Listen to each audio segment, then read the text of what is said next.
Hello, everyone. Welcome back to our new podcast with an appendix to PIXAR Panic. I am once again your host, Wesley Hunt, after a long hiatus. But we are back in business to discuss not one, not two, but three movies that came out during the interim. I am joined by my usual panel.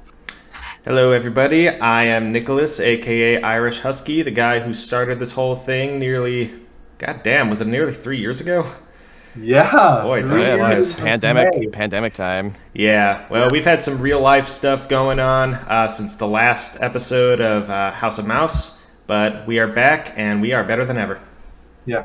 Carrie? Yes, Carrick and Namit here, aka Raccoon Bro VA. You can catch me on my YouTube channel where I talk about various media. I've got an upcoming Sonic video coming up that I think y'all are going to enjoy. Right. And Jackson. Hello everyone, I'm Jatson Lennox, aka Yoda Jats 10. I also do another podcast series on here with all of you guys called Cartoon Chatterbots. I also write stories and do reviews on animation, and I also am no stranger to doing a little bit of voice impressions. Like I also do a lot of John Reservator kind of voices, and I also do Slinky from Toy Story, all that kind of jazz. R.I.P. Jim Varney. Yes.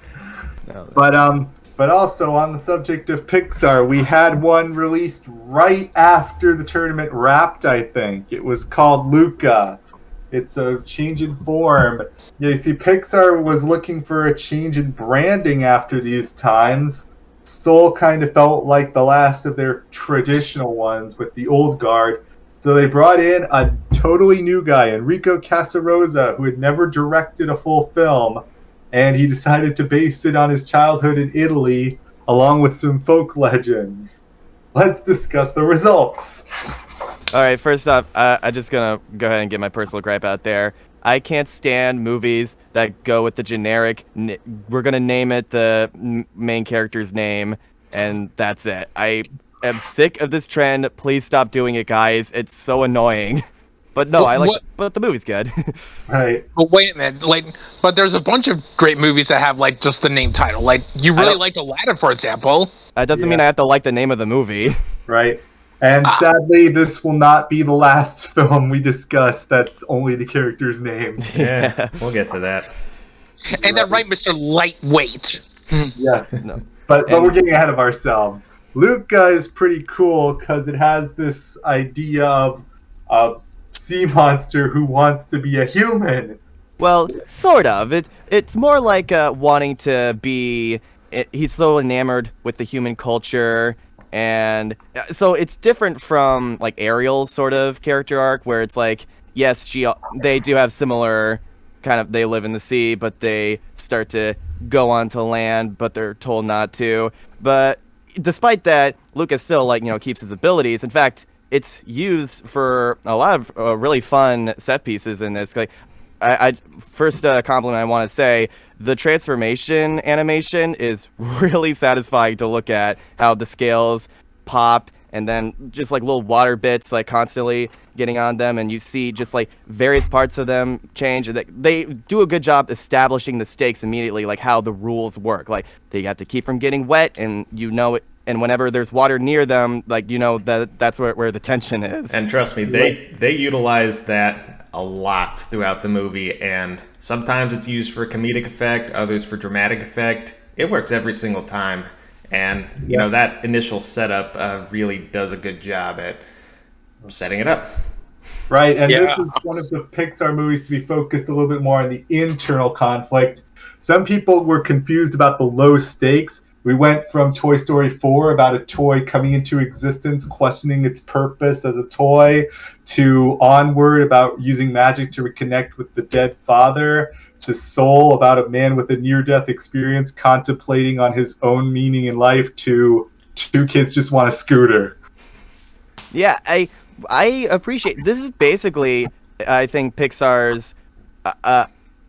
You could disagree with me on this, but I think this might be their first real sort of Studio Ghibli-esque film where it's just very much a slice of life, low stakes, more about learning about these characters and seeing their relationships and how much they grow. And while there is technically a villain in it, it's also a very petty, just a childish kind of realistic sort of villain.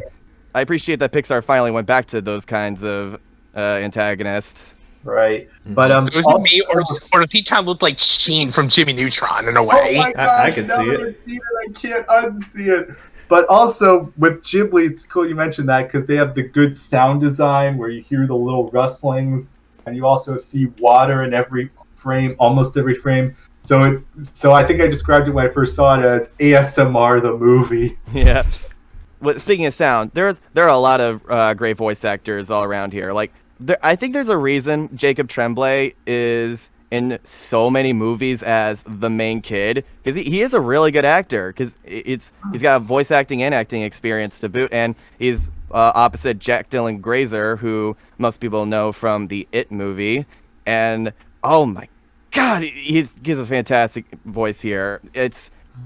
I haven't seen Ron Goes Wrong yet, but I'm glad that there's another movie out there where he takes more sort of the lead role. But he's got a very charismatic performance about him, and you really get the feeling of a kid who's in over his head, trying to seem like he knows everything, but you quickly learn, like as it goes on, that he's just as clueless as Luca. Luca and Alberto, they had this. And also Disney in 2021 inadvertently made 2 films about silencing characters named Bruno. Yeah, exactly. If I had a nickel and all that. Do you guys think that Bruno is, like, it's sort of implied that's the name of his dad, his deadbeat dad? Maybe.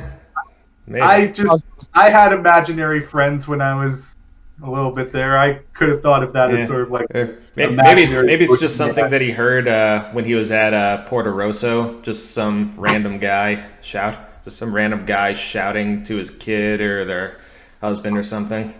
Yep. Like whenever I think of Bruno, like I always used to think of Cinderella's dog. Right. Oh yeah. Yeah, God, it goes back far. Good Brunos in Disney. Mm-hmm. It keeps. I didn't know how deep the rabbit hole was. Speaking of rabbit holes, Maya Rudolph is once again adding to her list of trying to voice every animated mom in existence. Yes. Oh yeah. And like she has a good voice, like for that kind of character. Yeah, I mean, like it's not a bad typecast, I must say. Like, what are your guys' like thoughts on typecast? By the way, like, when do you think it's a good use or a bad use? I think if they have a type and they do it well and they roll with it, it can work. I mean, look at Paul Winchell. Yeah, or Patrick Warburton. Yeah. I think as long as the person isn't cast like in succession way too many times, like it can start to get a bit exhausting. Like there's a big reason people started making Chris Pratt as voicing everyone memes when he was announced as playing Mario and Garfield like back to back, like because it was starting to get a little little overexposed. Frank Welker's still alive. He could voice Garfield. But I mean, yeah, with typecasts, it can be frustrating as a voice actor, but at the same time, you are still getting roles, so it's tough to be that picky and choosy when it's that competitive a field to begin with. At least you're booking stuff. Yeah. Also, on the subject of voices, how many of you recognize Sacha Baron Cohen? Yeah, I did not know that he was in this movie until the end credits. Who does he voice? He was the anglerfish. The uncle. Yeah. Oh, really? There's all kinds of whale carcass. You don't even need to try it. It just floats into your mouth. It's great. I would recommend it. Yeah, I totally agree. Oh, okay. I hope you guys stuck around to the end credits, too, because they pay off a joke there. Yeah, I see that. Oh, and speaking of voice actors, I think this is the very, very first Pixar film without John Ratzenberger. He had additional voices in Soul. I was able to detect him. If you watch Soul near the subway scene, you can hear him. Interesting. No, but there's a reason for that, and it's kind of an ugly reason. No, please don't. No, what is it? He followed Lasseter to Skydance. No. I'm sorry, what? He's in Luck. Oh. That's all you need to know. Luck. But I'm like, but that's one film, though. I mean, it's just like, it's not like the worst kind of following. Right. Luck might be a future podcast on its own, but Ugh. but I'm sorry. that's why he's not in Luca. Hmm. But yeah, I honestly wasn't bothered by that. The ones who are here still doing a good job, and it's nice to see the change of setting. Pixar is usually really good with their cultural authenticity. It looks like Italy. It feels like a new place. Yeah, I'm glad to see these major animated studios trying to branch out with their different locales. We'll be talking about it again with the upcoming film, but we saw that with Coco, and now we're seeing it again here. And I appreciate it. I've seen the comments from people who grew up there, and they were stunned by the authenticity of it. And as someone who has never been there before, it feels nice to get a genuine look at it, at least in animated form. The film had its premiere at the Aquarium of Genoa in the director's hometown. So, based on Nice. Apparently there's a lot of local legends about sea monsters on the coastlines of Italy and of local legendary ideas, and they're not always bad guys. Sometimes they control the weather, but it was nice to have those little touches and moments there. I would like to touch on character archetypes again. Do we have a name for the archetype of wide, almost square dad with big eyebrows and a mustache? Eyebrows that completely cover their eyes. Oh, I know what you're talking. I remember they said Eddie Burback had the mustache that could put Pixar dads to shame. They also have one in Cloudy with a Chance of Meatballs with exactly. James Caan. God rest his soul. Massimo is probably my favorite character in this movie, by the way. Even though he has very little screen time, he's also just a very, very, very fun character. I like the gimmick with even though he has one arm, they don't try to pull he lost it in a sea accident. It was just actually born that way, and that felt like a nice subversion of that trope of the seaman. And he also has a very, very, very touching found family relationship with Alberto in particular. I was hoping that they would expand upon that, and they do in the Ciao Alberto short, and we learn a bit more about him. I love that short. Yeah, it's it felt like a natural extension of Alberto's character arc, trying too hard to impress people, and we ended up learning a bit more about Massimo as well. Right, some of the Pixar shorts are too short to leave an impression, but Ciao Alberto did leave one. It made the most of its 5 minutes. Yeah, even though it was a short, it felt more like a genuine epilogue, I think, to this movie. Right, yeah. Which I think is a better compliment than other, I guess, tie-in shorts that we've gotten. I mean, the one with Soul, that one might as well just be like a yoga looping thing that you just put on for ambiance. Right, yeah. Most of the Pixar popcorns were, except for the ones that were for Toy Story, those were basically just Key and Peele sketches. But although something I want to say about the dad, I just want to say this. I also like how his cat kind of looks like him. Yeah, it's a nice little visual gag. Oh, that cat's great. The dad's great, too. He's just such a commanding presence when he's on screen, even when he doesn't say anything. Yeah, literally, it's because of him that the town decides to give up, trying to catch the sea monsters, because he just, he is that respected and renowned in the town that they're like, all right, come on, guys. And good on him on seeing Alberto and Luca in that form, just as the people he knew and not what they are now, what he thought of them. He came around really quick. And but also the ring, the thing that poses on the big twist, that was the emotional centerpiece. I think I audibly gasped when I saw that moment. Yeah, because I had a feeling, I was concerned that Alberto would push Luca in the water, but instead he was waiting for Luca to give it up. But then when Luca turned on him, that's what genuinely got a surprise out of me. And the feeling of betrayal in Alberto's face was really well animated. Oh yeah. Oh, and then afterwards, they subvert the whole lie reveal thing again because Julia immediately finds out that Luca was a sea monster, and instead of freaking out, she's just like, fish in the sky, of course. That was a funny line. And her first reaction isn't one of like, oh my god, you lied to me, how could you do this? It's, oh my god, you're a sea monster, you're in danger, you need to get out of here for your own sake. Yeah, I really like that. Like that's a good friend. Julia's a fun character in general. I liked her performance a lot. Yeah, that's a bro. Even if you get the secret and you take it upon yourself to protect their secret, that's good. Yeah, like, but I want to talk about the bully. Like, this was a fun bully. Saverio Raimondo. Fun fact, by the way, he's voiced by Ercole Visconti, who also voices him in the Italian dub.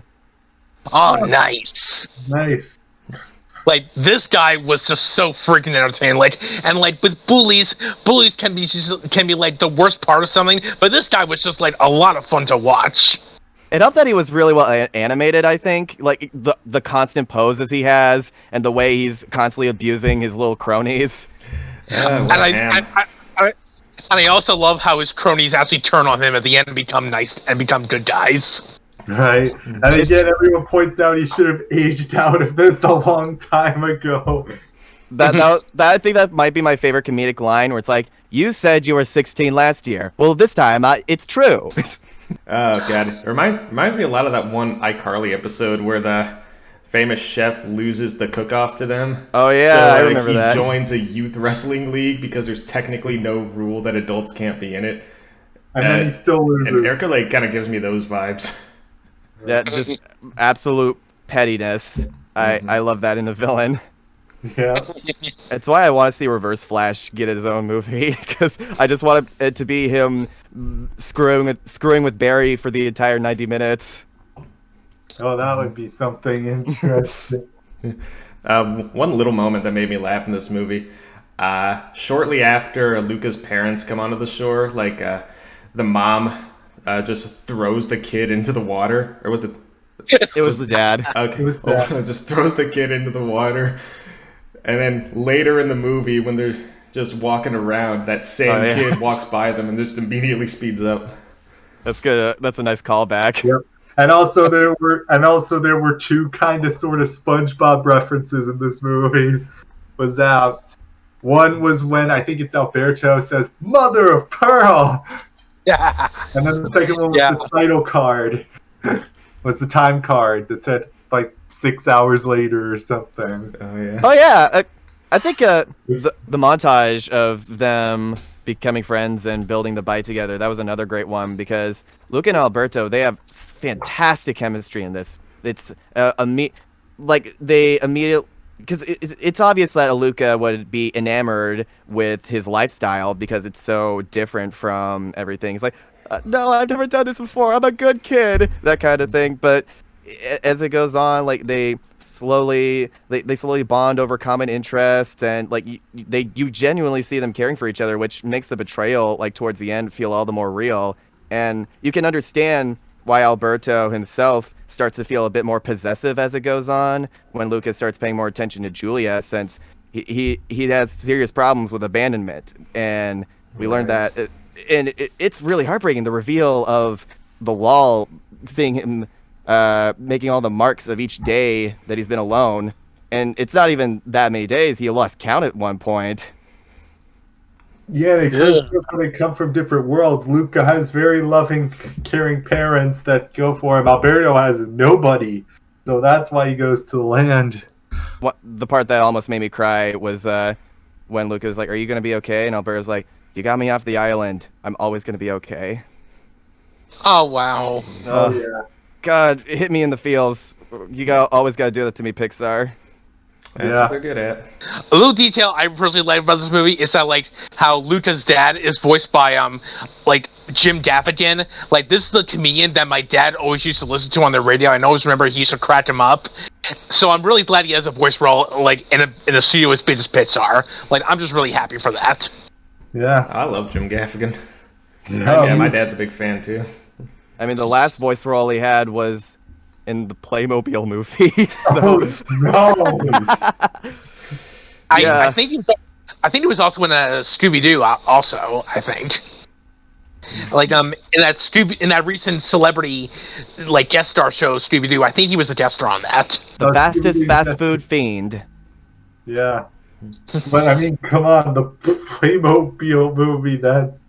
I had PTSD flashbacks from that.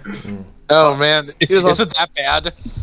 Well, it's another one of those movies where something was very successful, in this case the Lego movie, and they try to capitalize on the success of it without knowing why that first thing was so loved to begin with. Yeah. Oh no, is it like the Bobbleheads movie? Yeah, Kinda. like I don't know if you could maybe not that bad, because like the Bobbleheads movie clearly didn't have a budget. Like they spent it all on getting Celine Dion. Wait, was it Celine Dion or Cher? Cher. Cher. Cher. For some reason, I always get Celine and Cher mixed up with each other. I don't know why. Oh, isn't that Ollie Williams' favorite singer? Yeah. Yeah, it's Cher. He doesn't even like Cher. Classic. Right. But anyway, anything else to add on Luca?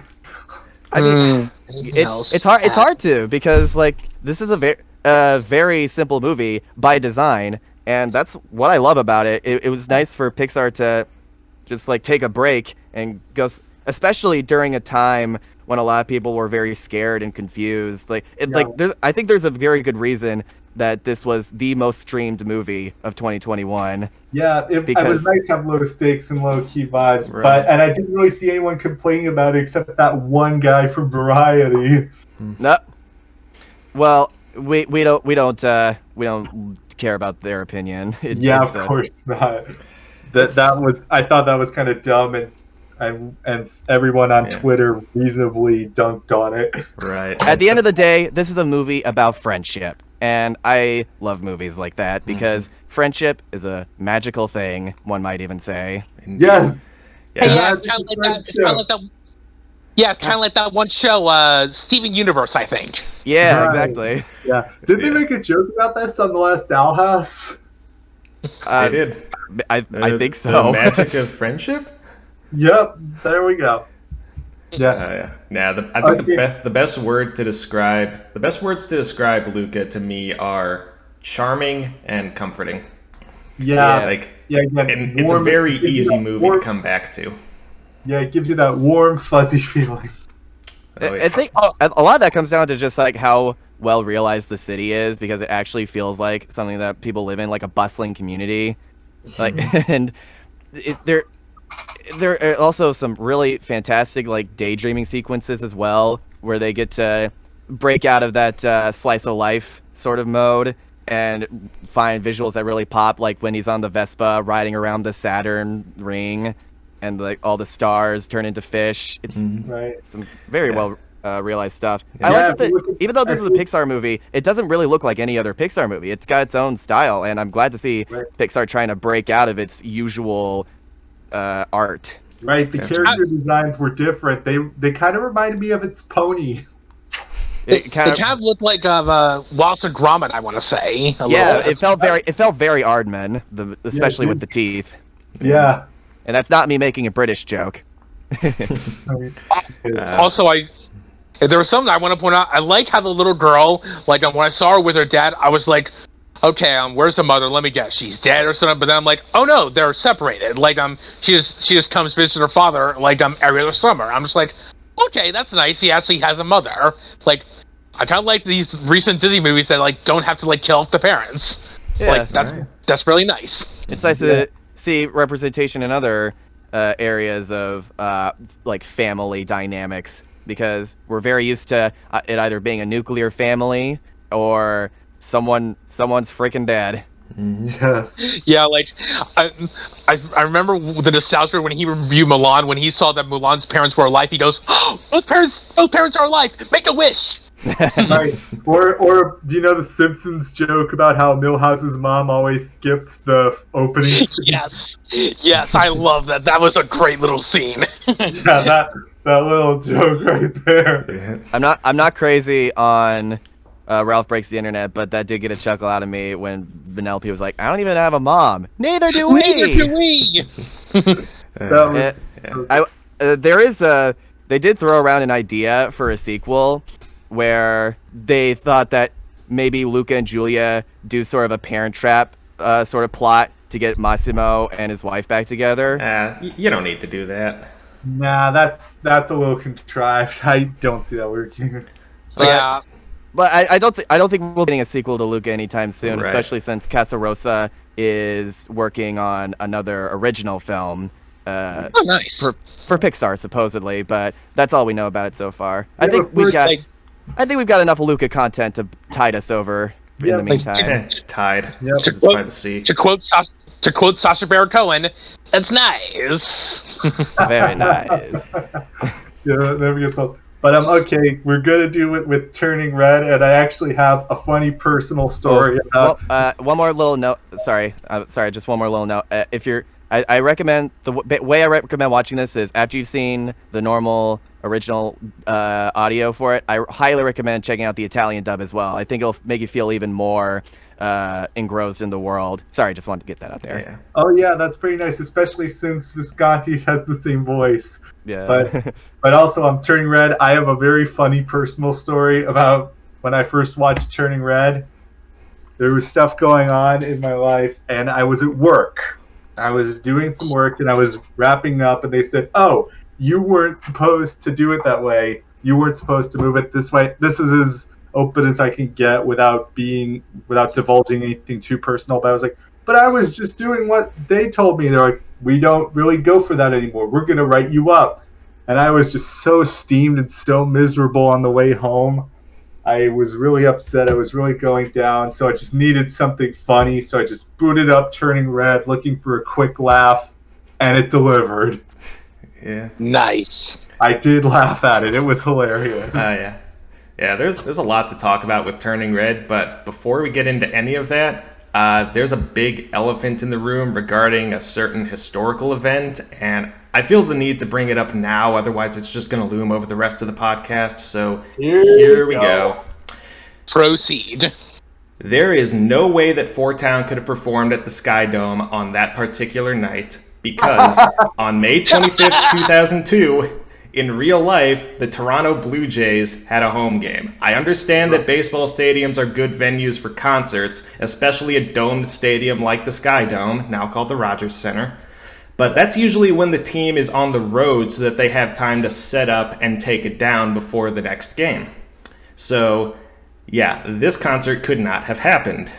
Also, for the record, I looked up how the Blue Jays did on May 25th, 02. Apparently they got shut out by the Cleveland Guardians 3-0. Oof. And that was just the second game of a 6-game home series in which the Blue Jays went 0-6. Right. And I think that was also your birthday. Yes, it was also my 6th birthday.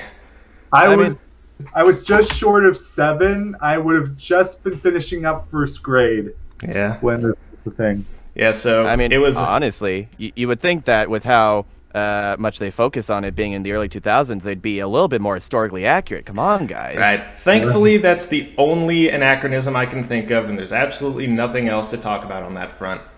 I will say though, this was the second time that an animated project that I really liked took place on my birthday. The other being the SpongeBob camping episode. Oh, heck yeah. Yeah! Nice. That's pretty cool. Yeah. And I think it was a Saturday on Squidward's calendar, so it might have also been 02, even though the episode came out in 04. Yeah, I think so. There's a possibility. But yeah, Turning Red is kind of funny. It's kind of personal for me because it's a character who's a dork and is trying to navigate the world while being a dork. Mm-hmm. And then she learns to embrace her weird side. It's Just like me. very much another coming of age type story. And I think compared to Luca, this one gets even more personal, I believe, especially because like there are a lot of things they cover in this, things that I'm necessarily not the best person when it comes to authority on it. Like they talk about periods and like puberty and stuff like that. The PG rating with this one. Yeah. I'm shocked that they were able to do that. And despite that, I am glad that they were able to, because it feels like a very important conversation to be having. But it's treated as like such a taboo thing most of the time. Like they even did a Big Hero 6 short about it. That's right. It's not technically a movie about puberty. It's a bit more nuanced than that. Yeah. Yeah. Exactly. It's because even though a lot of people say that their big problem is that they have a hard time relating to it, I feel like anyone can relate to this, because it's not just about puberty necessarily. It's about holding yourself back, like keeping that wild side, that beast, just tucked in and like bottling it up. Right. And when you do that, it's going to explode. Yeah. There's a song by Hosier, Arsonist's Lullaby, that has the line, "Don't you ever tame your demons, but always keep them on a leash." Yeah, exactly. This really is the Naruto and Kurama sort of dynamic, but in Western animated movies. Yeah. Yeah. It's funny that they decided to put it in Toronto, Canada, of all places. It really is something that could have been said anywhere, but there was a little bit of Toronto stuff in there to drive in the point home.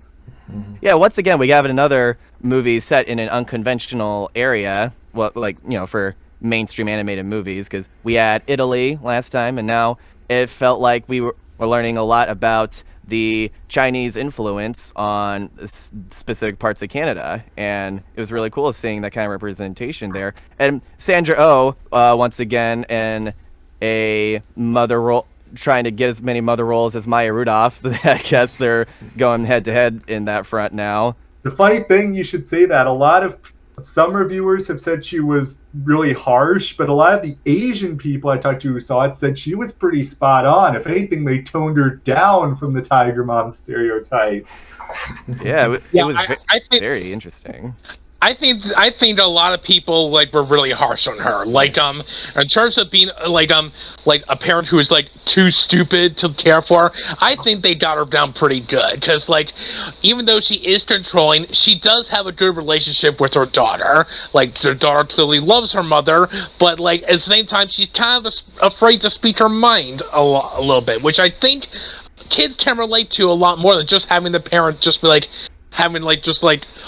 I just can't talk to the parent, or if the parent's just too mean to I feel like they did a pretty good job with that. Yeah. Right. I do want to say though, I would not want to meet the family of people who thought that Ming barging into the convenience store like that wasn't harsh enough. I actually thought that scene was pretty funny. It was funny, but goddamn. That was where all my weight was lifted from that day. I just laughed out loud. By the way, just flat out saying the word drugs in a Pixar movie, that's a pretty bold step. Right. A very big hurdle I think this film has, for a lot of people, is, and I know that people don't like it when you use this word as a criticism, but there really is no better way to say it.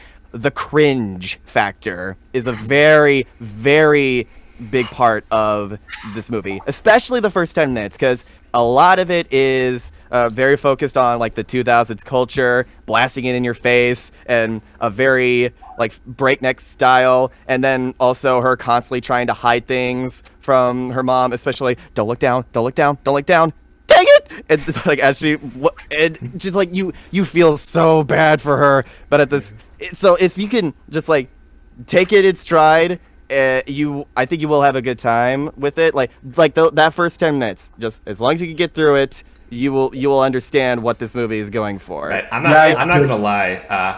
I rewatched this on Friday. I actually found it a little easier to sit through the first time. Granted, that might have been because I had a couple blue moons in me, but still. Yeah, I get you. I feel that, but also this was around the time they felt like Pixar was starting to appeal more to nostalgic millennials than a general kid audience. But hey, I'm a nostalgic millennial, so I dug this. I am a 2000s kid through and through. I got all of the references. I got the magazines, the music style, the Tamagotchi. Oh yeah, Tamagotchi. I could do a whole diatribe on that. Yeah. I will admit, at first I thought it was at times it was a little too cringy for me, but like it's not like other films where I see where it just gets too much. Like I feel like the story and stuff, like it still felt pretty good. It felt charming, though. Yeah. I will give it that. Yeah, my policy on cringe comedy is if the reaction to the joke is usually funnier than the joke itself. Yeah, the reaction. That's why one of the best episodes of SpongeBob, in my opinion, is the one where Patrick writes a song. Because the song is terrible, but it's also hilarious at the same time, and it's fantastic just seeing everything going to crumbling into dust, just him playing it. Right. Yeah, I think the Geico commercial with the final countdown, where the band is playing it, but the workers watching the microwave are just doing it nonchalantly. That's good. Where the reaction. I kind of felt the same way about the Equestria Games episode of My Little Pony, where Spike was singing the Cloudsdale anthem. It's not just that he didn't know the words, it's that the words he was saying were so obviously wrong. Yeah, and I will say, like, something I really love about the humor in Turning Red is the timing. Like, the timing and, like, exaggeration and the animation, the quickness of it. This is like straight up Ted Savary or Chuck Jones time in terms of like great slapstick, great animation, and great expressions too. Like these are like the face. She did the "You like Krabby Patties, don't you?" Squidward face. Everything really does come down to the facial expressions. Like it's why I'm so glad that Pixar is busting out of their mold. Like if you wouldn't be able to pull off this kind of comedy in something like Ratatouille or Finding Nemo, because like the rigs they had weren't able to pull off this kind of stuff. Yeah, but like I said, this really reminded me of like some like Chuck Jones would do back in the day. Yeah. Like the expressions were like that good. I will also defend the opening bit because with her, the way she's like talking to the camera and stuff, and like saying like how awesome my life is, that felt very much like an overcompensating. Like she's trying to impress upon, like it could not only convince people but convince herself that everything is fine, everything is cool. Like trying to deny that she's feeling sort of too pampered, too overruled and everything. So she's. It's just her like trying to seem cooler than she is. It's very much like what Alberto had, but like driven like past the dial of limitation, I guess. Turning it up to 11, as they say. Yeah, and I think it helps too that she's got some fun friends to balance her out. Like there's a very good group dynamic with her and the other girls. Right. And points for using the red panda, which is a relatively obscure character. Dustin Hoffman didn't even know what a red panda was before he accepted the role of Shifu in Kung Fu Panda. Oh, that's I praised the transformation in Luca, and I praise the transformation in this movie for a different reason, because it's not nearly as detailed or like satisfying, I guess, as like the sea monster bits, but the poof and the clouds is at a very I like it. There's something very charming about it, and like as the movie goes on and she gets used to the powers more, she turns it into like little power combos, like when she's running across the buildings and using it to like do long jumps and Mario triple jumps. Oh god! Someone turn this into a video game, because that would be an amazing platforming mechanic. Like it looks like a fun video game, just like turning into a panda and then turning back to a human to get some momentum and like creating air pockets to jump off of. It's really well done. Shovelware games are basically dead now, but this is one that would benefit from it. Right. And imagine a boss fight. Like she even has her own mechanic to prevent fall damage. Imagine a boss fight with Kaiju Mom. That would be insane. You would go like God of War, like Ashura's Wrath levels of just climbing up arms and stuff. That would be awesome. Right. Some people have complained that the third act is a little bit too over the top and too silly. But I feel like the transition, while it could have been handled better, kind of worked for what type of movie this was. Right, and I think the over the topness of the third act really stands in good contrast to the emotional power of the third act. Yeah, because this movie isn't all laughs. It gets hard. It gets heavy. God, I felt I felt so bad for her when she was forced to choose between her mom and her friends. Like, and she didn't even necessarily choose like outright. She was just too scared to say anything definitively. Yeah. Right. I mean, if you choose not to decide, you've still made a choice. Yeah, it Great. was very Eddie very Lee hard. Poet from Toronto. Yep. Almost made you feel bad for the bully character too. When he got attacked and everyone started to see like the darker side of the red panda emerge. Personally, I think he had that coming. He did, but Right. I appreciate the idea. Some people think that they became friends with it too quickly, but that, my friends, is the power of music. And Right. I was expecting also like a werewolf thing with the panda where she'd become more panda than person, but that didn't really get involved any.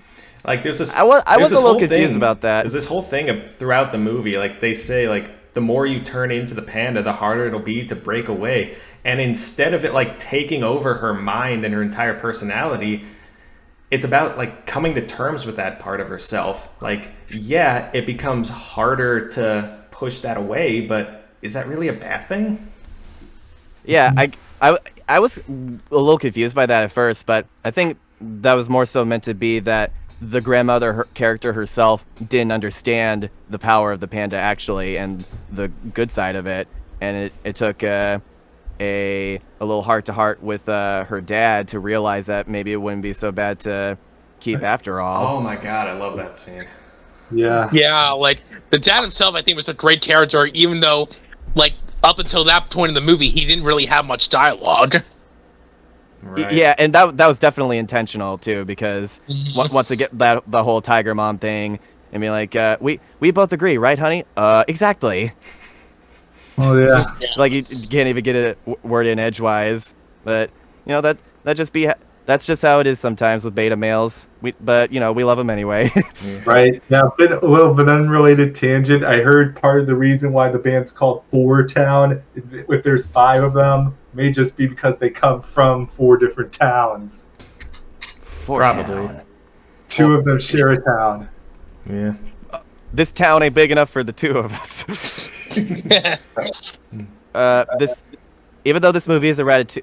Another point for the dad. This movie isn't Ratatouille, but it still managed to have a fantastic food porn scene with the salad making. Oh yeah. Oh, it's just mouth-watering, I must say. I kind of want to eat the donuts. Like, I'm with the dad. Like, I want to eat the donuts. As soon as he heard the Dark Street, he was just like, he looked and he just like takes a donut for himself. I'm like, that's great. Yeah. I also Very love, sneaky. I also love that one police officer who's like trying to take the mother away, but when he sees like a tree, just like, ooh, goody, I'll take that. Yeah. Oh, speaking of, like one of my favorite, more subtle moments is, I think it's the first time that the mother follows her to school, and she's outside the math classroom, obviously embarrassing May before she's about to burst. And then when she pulls out the pads, everyone's just like, ooh. Like, they don't laugh at her. They're just, like, cringing and, like, kind of awkward understanding. Like, yeah, I can't even laugh. This is too embarrassing even for me. Yeah. That little subtle change in reaction, I think really made that scene. Yeah. I find it funny, too, that because she turns into a red panda, instead of being freaked out, everyone's just like, oh my gosh, you're a red panda? That's adorable. We want pictures, please. Like, Right. they're very, very much leaning into the magical realism tone of Luca. Just like everyone just is very accepting of these fantastical elements. It's like, Well, wouldn't you do the same if you saw a giant red panda? I mean, I would probably be a little shocked at first. I would think I was dreaming, but then if I saw it a second time, I'd be like, oh, I want to make money off of this. I know. No, the Right. first time when that one girl in the bathroom sees her and she just pushes her back into the stall real slowly. I love it when they do that. Yep. Yeah. But it's funny, this movie is pretty good, but the discourse around it is weird. I mean, it's not necessarily bad takes. You're allowed to not like it, but the takes I've seen people say from it are just, how did you even get to that? Mm-hmm. I don't understand why so many people are hung up on the transformation being an allegory for a period thing. It's clearly not. There are too many there are too many contradicting elements for it to be that kind of thing. Like, yes, it's passed down by like the women in the lineage, but that was more so just like a plot thing to explain why not everyone has it. About being a social outcast, being impulsive, having difficulty with emotion control. And I actually saw someone compare the picture scene to prostitution. I'm like, teens take pictures. They have cell phones and stuff. What do you think they do? I mean, come on. It gave us the "No Tyler's Allowed" visual gag. You can't be too mad at it. Yeah. I gotta say, I do like the music choices that are just so 2002. Like at Tyler's party, they have the cha-cha slide, which was everyone's favorite part of gym class when I went to school. I think it came out that year. So. Yeah, and also once she transformed at the party, they started playing Bootylicious. No. Oh man! I'm really impressed that this is Billie Eilish's and Phineas's like their first animated movie to do the score for. They did a Bond theme, but that was about it before. They're actually they won an Oscar for that. Or not the score, but original songs. The score was done by Ludwig Göransson, the Black Panther guy. Yeah. But yeah, I didn't even know that they wrote the Four Town song. I could have sworn they got Timberlake or someone. Yeah. I appreciate also how, despite her having a quote-unquote crush on like the store clerk guy, they don't really go anywhere else like with that, which I felt would have been a bit too unrealistic. It was just like, little girls, they fought over people. It's a puberty thing. It's normal. Whatever. Yeah, and also the drawing of the fan art. Come on, weren't you 13 once? We all had embarrassing things that we didn't want our parents to see. No matter, I don't care who you are. You are not fooling me. For sure. I also love how she runs by his store when she's a panda, but then comes back, stamps her foot, and goes, "Ow!" That is the best joke I think Pixar has ever told ever. Yeah. Right. So yeah, if you're having a bad day, Turning Red is the perfect picker-upper. Look, any movie with James Hong is a plus to me, I'd say. I freaking love James Hong. Yeah, he's in his 90s and he's still doing stuff. He's still going crazy, but he still hasn't gotten too much recognition. He's like John Goodman. He's in everything, but he's never won an Oscar. As long as Kung Fu Panda 4 isn't, I just hope he doesn't die before Kung Fu Panda 4 is made. That's all I have to say. Right. At least voice your lines for Ping. Yeah, I thought Kung Fu Panda 3 was like his best performance as Pain. Like, even though it is also my personal favorite in the trilogy. Yeah. No, I would agree with you there. Like, because his role felt much more prevalent and intrinsic to Poe's character arc. Like he had a very good just like connection with Poe's dad. I forget his name. Bryan Cranston. He's ancillary. He only has one scene, but he totally eats. Exactly. He devours that role. It should be mostly painless.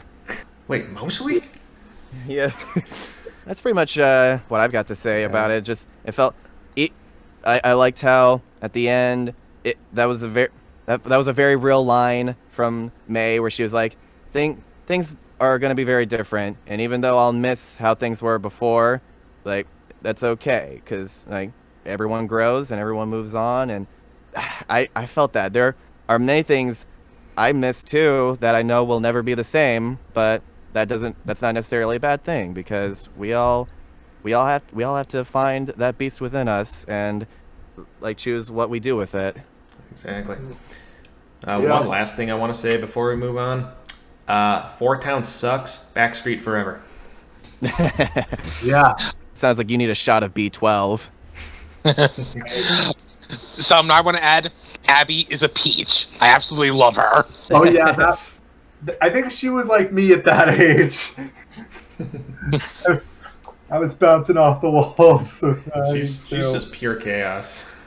and I love how she's like a direct contrast to Priya, who speaks in this absolute monotone. You go, girl. And I also like the bully. I kind of like how much of a little shit he is, and I do how he actually becomes a friend later on when he finds out he's a fan of. They find out he's a fan of Four Town. Yeah, that's what I'm saying. That's the power of music, baby.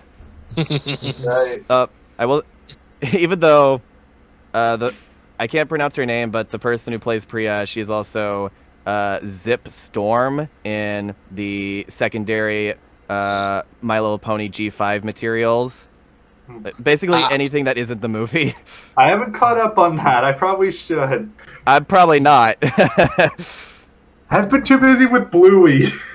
Oh yeah, me too. I've got other things. I'm in the middle of watching Breaking Bad, for crying out loud. I'm finally watching that. Are we ready to move on? Yeah, I think so. Just like We've been putting this... moral of the story, just love your parents, but learn to set boundaries. Right. Here. Yeah, we put this movie off for almost a year, which is part of why this is so late. We're having, oh my god. We're having another one at the end of the old guard. It's sort of an enforced tie-in this time. Lightyear. If Turning Red was implicit in cultural millennial pandering, this is the low point of millennial pandering. Okay, take a shot every time they just recycle a line from the first two Toy Stories. You will get cirrhosis before the title card. The movie that made Andy a fan of Buzz Lightyear. You know, many of this movie's problems could have been avoided if they just said it's a reboot. A more realistic take would have been the idea, a cold opening of Andy as an adult coming in to watch this movie. He's like, oh, heck yeah, a reboot of my favorite thing as a kid. I can't wait to watch it. And he gets like really disappointed as it goes on. In fact, actually, now that I think about it, that would be a much better idea for a story, a commentary on nostalgia bait, and where it's like it constantly cuts between him watching it and like the actual Lightyear stuff and him being really disappointed. I don't know. That would have been interesting, at least. Right. It might be a little too meta for Pixar. Right. Probably. Maybe just make it a Pixar short. Right, but also, I think even in spite of that, I think I would have liked the post-credits scene where Woody and Buzz, the toys, are watching and they're providing a critique of it. They're saying, well, what'd you think? I'm not quite sure. They didn't really get this part right. It felt like pandering, you know? An MST3K style riffing of this movie with Andy's former toys. It's not like Pixar is a stranger to that. They did this very similar thing with The Incredibles, where like Mr. Incredible and Frozone did commentary on like an old cartoon based on them. Why does everyone have lady lips? They had you get to hear Frozone be like, they made me white. I also love when he just says, and that rabbit is getting on my last nerve. And Mr. Incredible is like trying to face like, but the rabbit, he's supposed to be cute. Okay, the rabbit bites. The thing is, I think Lightyear was pitched before they had the change of the guard. It was before Luca and Turning Red, and I found it very boring. I almost fell asleep about halfway through. But... You were saying take a shot every time they reference something. Take a shot every time the aspect ratio changes. That was so annoying to me. It was constantly happening, and it felt like there was no real rhyme or reason as to when it was happening. I thought maybe they're doing the letterbox thing because like it's supposed to be like an action piece or whatever. But no, they just like it happens even like during like small moments, and then it just happens again. It's like, God, it was driving me up a wall. Why is it doing that? No other movie I've seen does that. Yeah, usually Ant-Man changed aspect ratios, but it made sense because he shrinks and grows all the time. Right. If you're gonna change the aspect ratio, have a point. If you're gonna like change up the animation style, be like Puss in Boots or Into the Spider-Verse, where it's supposed to be like it's like an action thing happening. Right. I will say though, for the drinking game, I say like the only thing you can't drink to is if they have an 8113 reference. I mean, that's a cheer because that's in every Pixar film. Oh, right. Yeah. Well, at least then it's only like once. True. Yeah. Like if you were about to drink to it, you say, "What? What do you mean that doesn't count?" I mean, like, it's in every Pixar film. All right, fine. Set it on the side for now. Yeah. I'll say. How about every time? One thing everyone talked about with this movie. Okay, I'm gonna say multiple choice.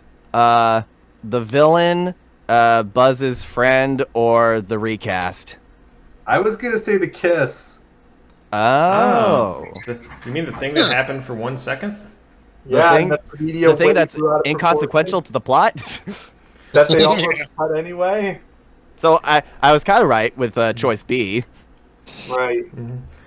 Yeah, it really does bug me whenever we get that kind of preemptive discourse from reactionary morons, especially when the final product at the end ends up not being very good, because the same thing happened with High Guardian Spice, and that ended up not being did a whole good. video on it. You can watch that.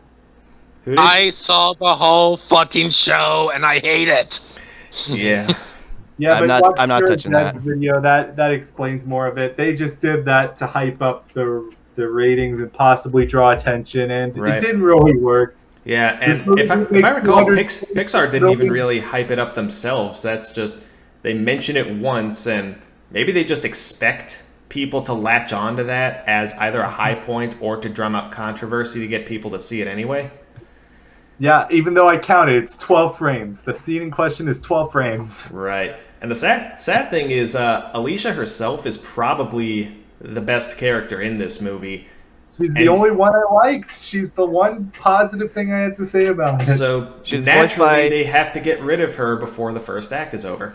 She was voiced by the person whose name I've never actually known how to pronounce.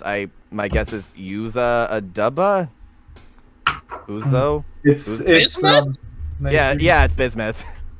Oh, I never would have Aduba realized from that. Orange Orange is the New Black, and yes, Bismuth.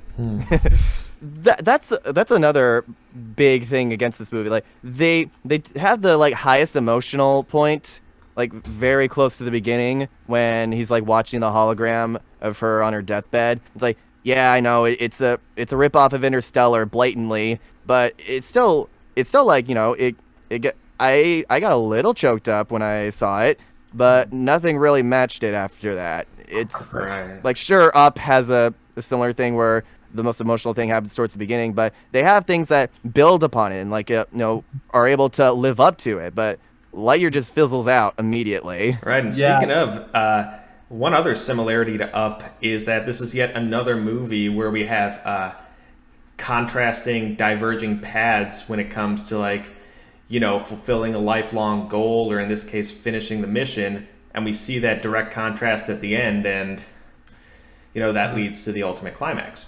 Yeah, Oh, yeah. I think we can talk God. a little bit about the recast. I think there were contract reasons why Tim Allen didn't do it.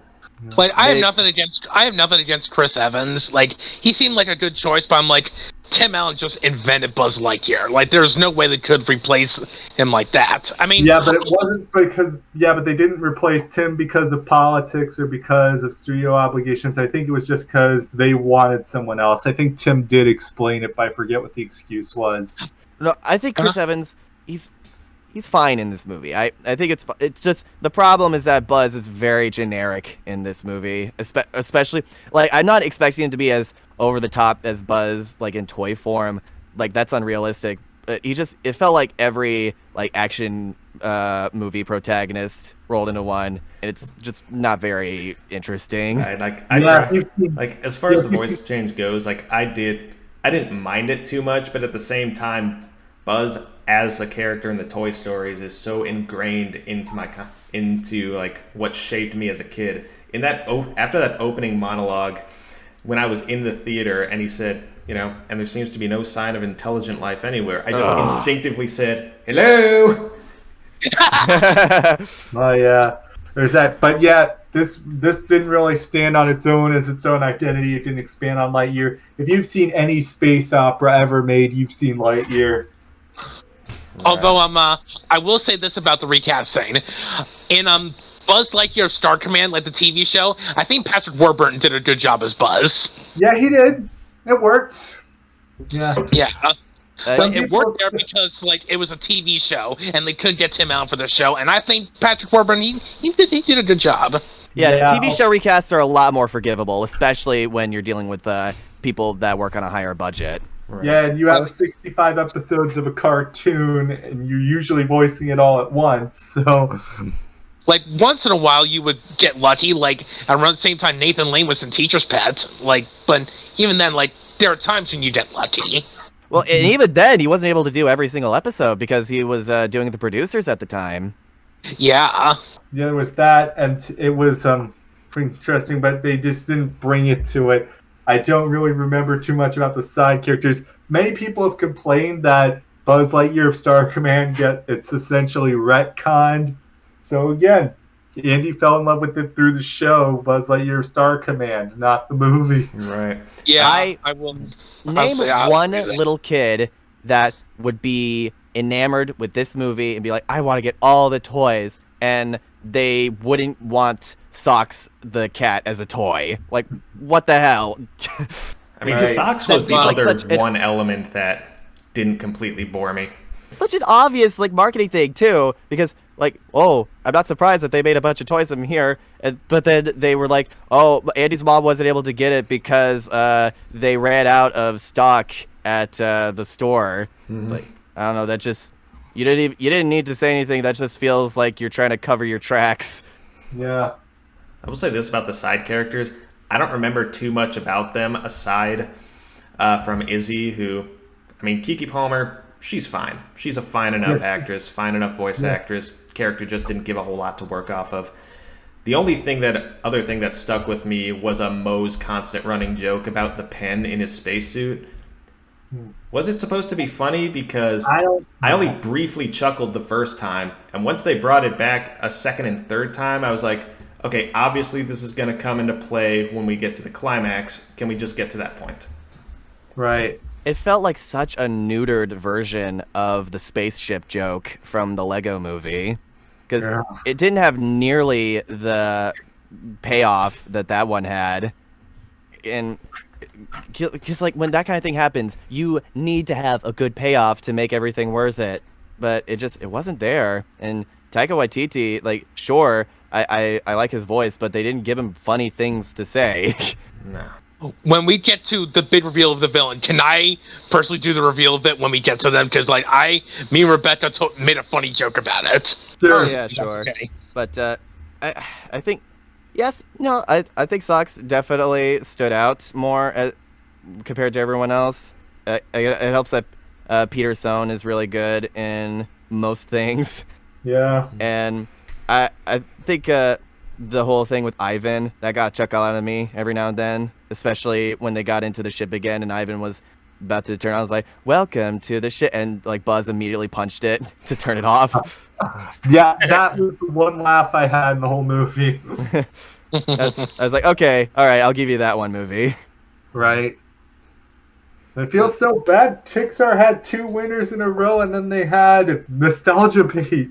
It was, look, with Soul, Luca, and Turning Red, it felt like a great return to form for like original content and getting us ingrained in new cultures and having very interesting character study moments. And then after all that, they decided that their big return to the theater, the big screen, was Lightyear.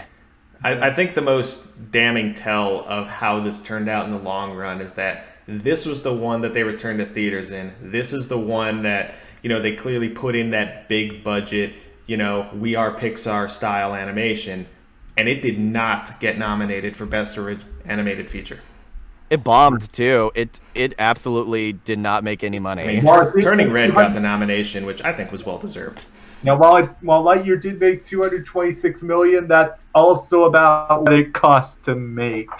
Factoring in advertising, it was a loss. Which is impressive too, because Turning Red is apparently the fastest Pixar production ever. It only took 4 years to make the movie, which For an animated film, that's quick. That is breakneck pace, and it despite that, does not feel as rushed or confused as this movie. Right. Like, there's a lot of sci-fi talk here that I don't know, it feels very underdeveloped, and the whole thing with them learning to live on the planet, to be like, oh yeah, no, we got lasers now and everything's gonna be fine. Like, it feels like they very much glossed over how they got to that point in the first place. Like, they didn't do much to convince me that they wouldn't just immediately get overwhelmed by the wildlife as the second they landed on that planet. Right. And honestly, if they made a follow-up short to this just showing life on that planet and learning how to adapt, even if it was only like 15 minutes at most, I think that would make for a much more interesting story than what we got with Lightyear.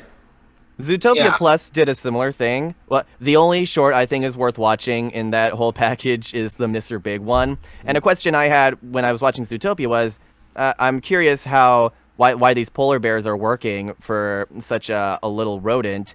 And that short did a fantastic job of explaining like the backstory behind everything. I wish, most of it felt like filler, but that one actually provided necessary things. It filled a plot hole. Yeah, I liked that a lot. I wish more shorts would do that instead of just being nothingness. And also, you having the most blatant use of auto-tuning I've ever heard since Beauty and the Beast. Right. Oh, where was that? The weasel, that weasel character from Zootopia, he got his short he got like a musical number, and the auto-tune in it is very, very annoying. Oh man. Is it like T-Pain level or not? Well, so no, not even fun? that. It's just like it's not like intrinsic to it. It's more like pitch correction because I don't think so Alan like Jason Tudyk. Derulo then. Because I don't think Alan Tudyk Tudyk. declared the death of auto-tune in 2009, but it was just the beginning. I don't think Alan Tudyk is a singer, so that's probably why they did that. Probably. He's not. But whatever.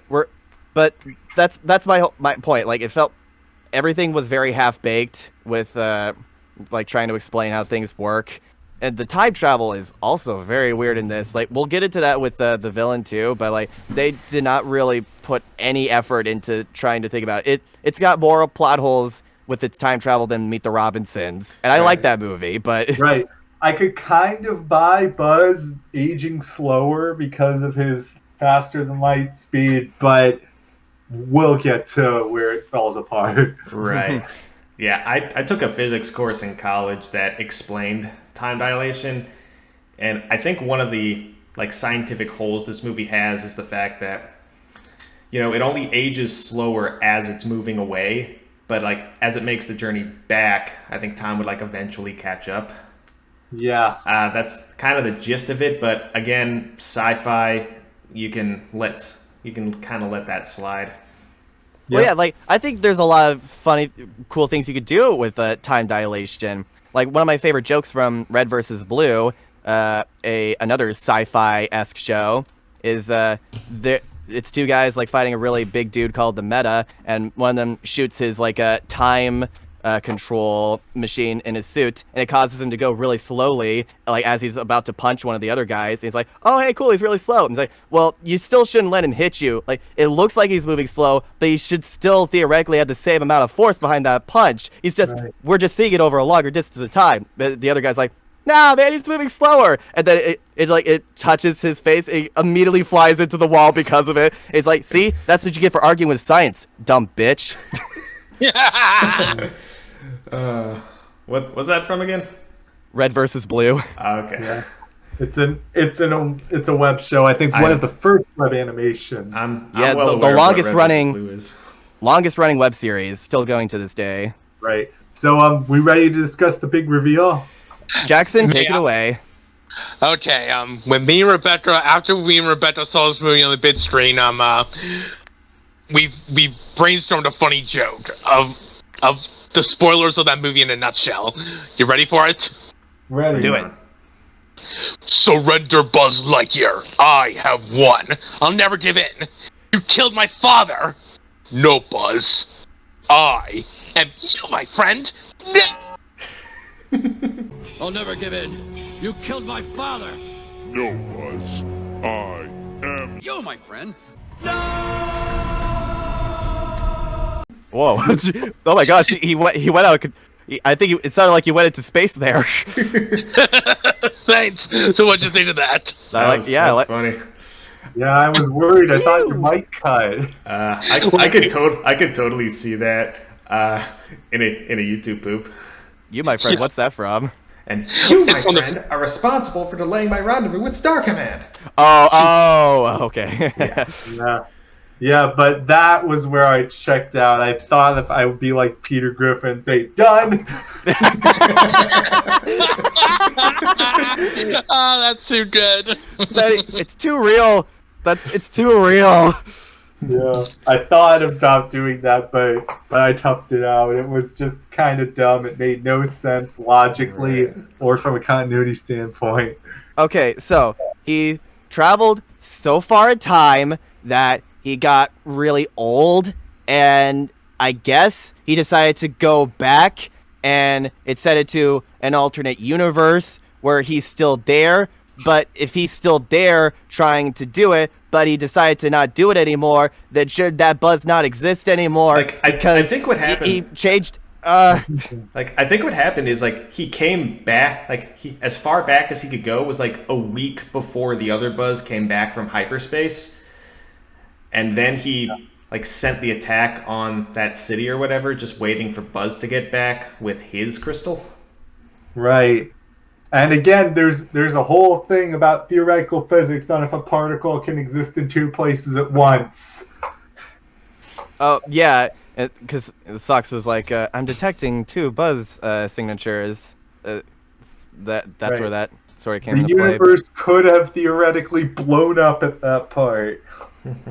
Universe protection, my ass. To be fair, a lot of time travel movies do that. But the thing with this one is, it takes Buzz's character and it sends him like off the deep end in a way that I don't buy it. I don't buy that he would be this adverse to reason and like this caught up in it. Like, yeah, sure, like it's all about Buzz learning to not be his tunnel vision, but I don't know, like I feel like they had to do a bit more to sell the idea that he's like gone completely mad. Like, because like you brought up earlier, and I could totally see that. It helps that they're two different characters to begin with, and you can understand that he's only had dogs to talk to this entire time, and he's been in the jungle, and he's had his entire like reputation revoked, and he said he wouldn't come back until he brought this very specific thing. Yeah, although I thought some of the complaints were funny about how this retconned the throwaway line in Toy Story 2. Right. It was a joke in the original movie, guys. I'm almost convinced that twist was only there just so that they could reference that line. Right. Yeah. I mean, like, it was a joke before, guys. I'm not losing any sleep over here. Right. Does Buzz even have parents in this movie? He doesn't even have parents, so why was he like, Dad? Yeah, that is kind of weird. But seriously, like, how could they waste Zurg like that? Like, everybody loves Zurg. Like, whether he be like a movie from like the villain from the second movie or a villain from the TV show. Like, the TV show Zurg was a lot more fun. He was even voiced by Wayne Knight. Right. Which I think is a very perfect casting, especially given he's already a Toy Story alum even before that. He was already the Toy Story villain in the second movie. I'm like, why couldn't it like I remember even tweeting about this. I'm like, I understand if you didn't want to get Tim Allen for Buzz, but you gotta bring back Wayne Knight as Zurg. Like, come on. He's on Disney's payroll still. He did Amphibia that same year. So they could have totally roped him in. It definitely felt like a return to the twist for the sake of having a twist style thing that got started with Frozen. Like, oh, I bet you didn't see that coming. He's like, no, I didn't, because it doesn't make any sense at all. Yeah, I really feel like one of the only few times that's worked recently in those years was Zootopia, because, like, it was a mystery. Like, that's why I give it a little bit of slack. Yeah, right. And at least with Wreck-It Ralph, she's the wolf in sheep's clothing. It's a metaphor, right? And at least with Wreck-It Ralph, like King Candy was still like kind of an antagonist throughout the movie. They just like, and it was also foreshadowed like from the beginning as well. It felt like completing the circle. Like that's good writing, right? And going back to Zootopia, like the reveal of Bellwether as the villain. Like, when you go back and rewatch that movie with that in mind, it kind of recontextualizes what she's saying. Like, it puts it in a whole new light that I think adds another layer to it.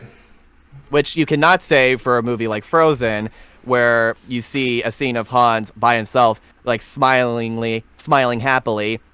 The first time you see it, it's like, aw, he's really happy that he met a nice girl. But then when you watch it the second time, you're like, aw, he's really happy that he found a girl that he could manipulate into getting the throne so that he could kill her sister. That's what that smile really meant. I always kind of consider Hans to be a poorer version of Prince Charming from the Shrek movies. Yeah. Well, I said this before in a podcast, and I'll say it again. When I see Hans looking at Anna Lund up, I just like to imagine, yeah, I'm totally gonna kill her. Good times, we're gonna have good times. Mm-hmm. Yeah. But look, this movie has the same twist as The Adventures of Pluto Nash. That's what we're dealing with here. Oh no! I didn't realize. That's the level of writing we're dealing with here. We don't talk about Pluto. Eddie Murphy, please save us. Yeah, I didn't think it was worse than The Good Dinosaur because I found that to be more forgettable and dull. But Lightyear is definitely down there. It was a huge. I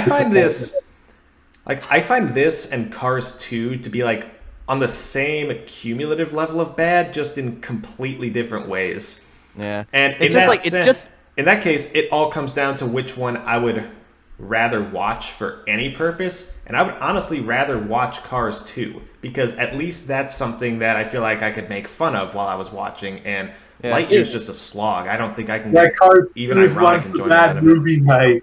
This movie is just stuff happens, the film, because there's constantly like things that are like plot points that come in like with little build up, like for example, when the people come into Buzz's room to be like, oh, we gotta deactivate socks now. It's like, okay, why do you need to do that? They don't really explain it. Oh, now Zurg is here to, chase everyone down. Why is he only showing up now? What took him so long? Then like, oh, now we gotta get out of these like bubble shield things that Mr. Mo got us into. That it just kind of, it's just stuff happening that doesn't matter. It's like constant set pieces and action with characters we don't care about and things that make so little sense. It's when you don't care about the characters and you have an action movie with set pieces that don't really connect to each other, how am I supposed to get invested? No, not caring about the characters. I don't care about the characters. That's the 8 deadly words. If you can't find anyone to get invested in, you're dead.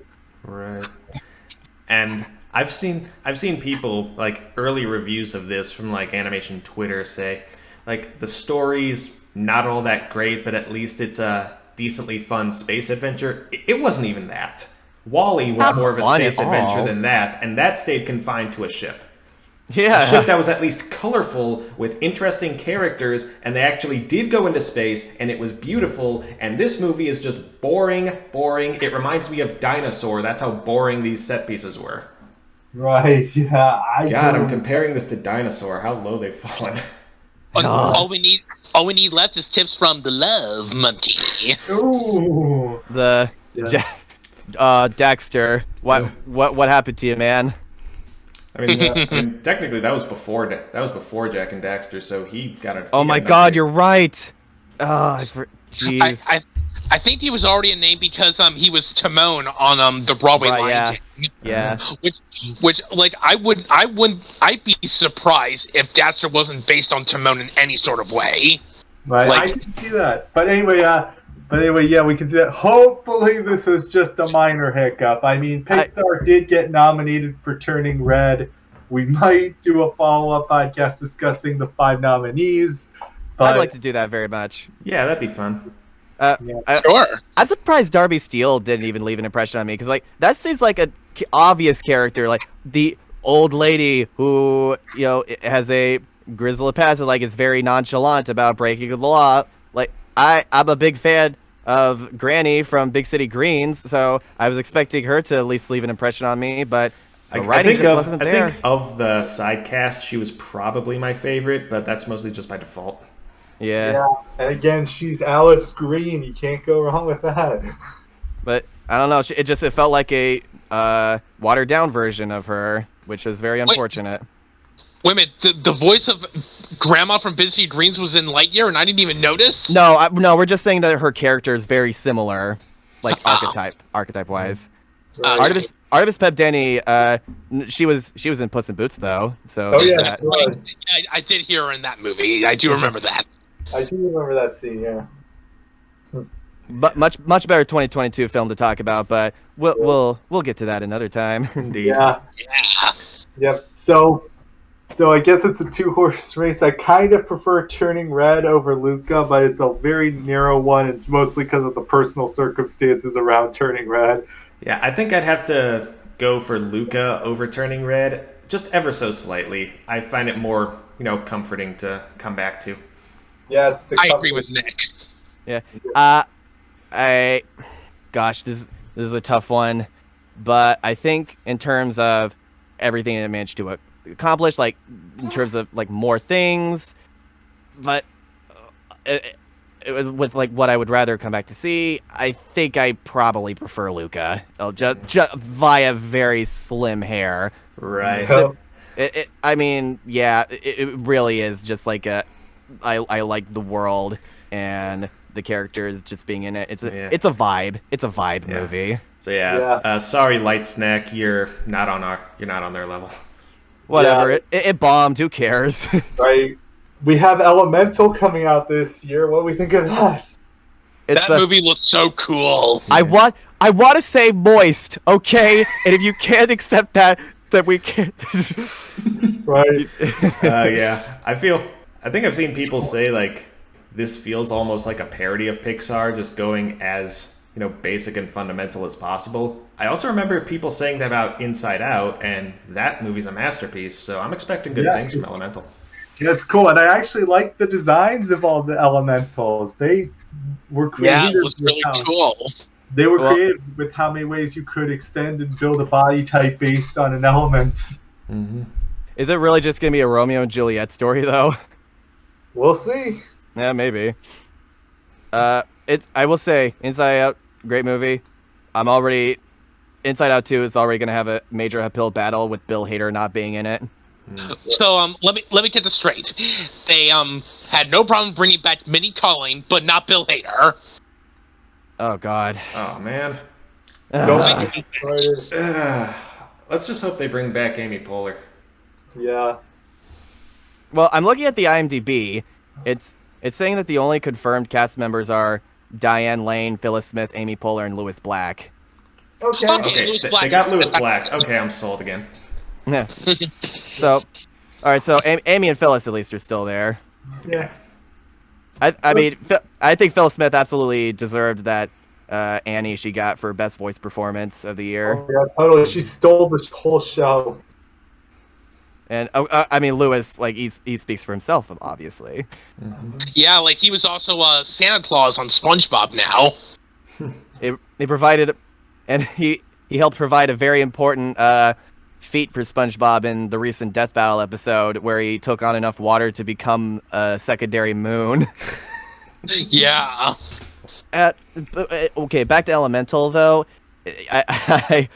It's Pixar always does this. They keep very few things out of the teaser, and they make it deceptively simple. Like they do it every single time. Like Soul probably has the worst teaser to a fantastic movie I've ever seen. Like in the footage they used in it isn't even in the movie. I don't understand why Pixar does it, but when they do it, it gives me a little bit of hope. Right. I mean, maybe it's to make people think it's just gonna be like, okay, decent popcorn movie, and then nope, hit you with the feels, catch you by surprise. Not really a surprise anymore, but at the very least, you're getting something good. Puss in Boots 2 did the same exact thing, and I can't wait to see that one. I cannot wait to talk about that one. Right. It is so freaking good. Like I cannot believe how good it is. Yeah. So I'll give Elemental this. The person voicing the fire girl, Ember, awful name, but this will be a much better role for her after being in Fred 3, Camp Fred. Oh no! Yeah, like, although whenever I think of Ember, I'm gonna think of Tucker singing that song from Danny Phantom so horribly. Like, it always cracks me up. Okay, yeah. Little mini rant. I like Wade's name because that's actually a creative and natural pun regarding water. Because, like, wading the tides, like Right. when you wade in the ocean. Kind of cool. But who That. you could have called her Amber. That I would have appreciated that a bit more. Nobody calls their kid Ember though. No. Or Fleur. That would have been a good one. It's Fleur. French. It's a real name and it's French. It means flower, but it's close enough to flare. That just reminds me of Flint Lockwood's machine. The Flint de Fleur. We ready to wrap it up? Yeah, I Yeah, think so. What other movies do we know Pixar is making? I got the list right here. There is Elemental, Inside Out 2, scheduled for June 14th, and There's something called Elio. He looks like the love child of Steven Universe and Marcy Wu. You know what? You're absolutely right. Well, yeah, we'll see. We'll see how that goes. I don't know much about it, but that's just what I can glean from the image. I'm happy to say that Pixar, you've been doing great. Lightyear, we don't really need to count that necessarily because Turning Red supersedes it at the very least. So Yeah. you don't have to go completely unrepresented at the awards shows. Right? Luca was pretty fine. It was pretty good. It just had the misfortune of being up against Encanto, which is another banger. Yeah. Yeah. When movies have more to say, it becomes difficult for it to, step up. But I mean, hey, we're the same podcast where The Emperor's New Groove beat The Lion King. So who are we to judge? Yeah. Still one of the greatest upsets in history, I'd say. Thank. All right, but felt good to be podcasting again. Yeah, I It is. very much missed this. Glad to be hearing from you guys again Yeah, and me being too. able to talk to you, the audience. Yes. We thank got we got to do this like with other stuff. Dude. you. Yeah. Oh yeah. So, All so right. thank you all very much for joining us. Thank you. All right. We hope you have a very good night. I'm Carrick. I'm That was Nicholas. Jackson. Yeah. I'm Wesley. I'm Jatson. Sorry. And we will see you later. See ya. There's always more than meets the eye.